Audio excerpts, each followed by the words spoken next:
शेख अब्दुल वाहिद रहशून्य फरमाते हैं कि एक बार मैंने अल्लाह ताला से दुआ मांगी कि ए अल्लाह, आपको जन्नत में जिसको मेरा साथी बनाना है, दुनिया में ही मेरी उससे मुलाकात करा दीजिए। फरमाते हैं कि मुझे ख्वाब में बताया गया कि हबशा की रहने वाली एक औरत मैमुना है जो जन्नत में तुम्हारी साथी बनेगी।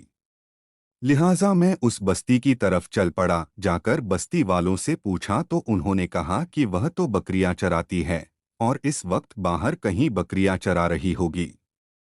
फरमाते हैं कि मैं चल पड़ा। जब मैंने बस्ती से बाहर निकलकर देखा तो हैरान हुआ कि बकरियां एक ही जगह पर चर रही हैं और इधर उधर भागती भी नहीं हैं, और एक औरत पेड़ के नीचे खड़ी नमाज पढ़ रही है। जब मैंने गौर किया तो मैंने देखा कि जहां बकरियां चर रही थीं, वहां उस चारागाह के किनारे कुछ भेड़िए बैठे नजर आए। उन भेड़ियों की वजह से वे बकरियां कहीं बाहर नहीं भाग रही थीं और एक जगह पर ही चर रही थीं।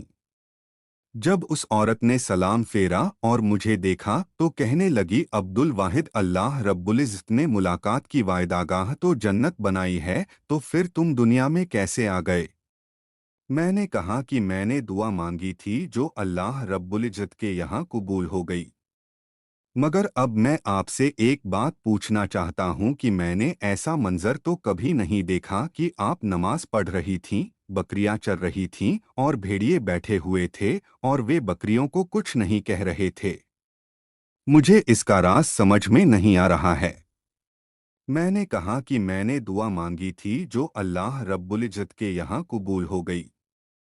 मगर अब मैं आपसे एक बात पूछना चाहता हूँ कि मैंने ऐसा मंजर तो कभी नहीं देखा कि आप नमाज पढ़ रही थीं, बकरियां चर रही थीं और भेड़िए बैठे हुए थे और वे बकरियों को कुछ नहीं कह रहे थे।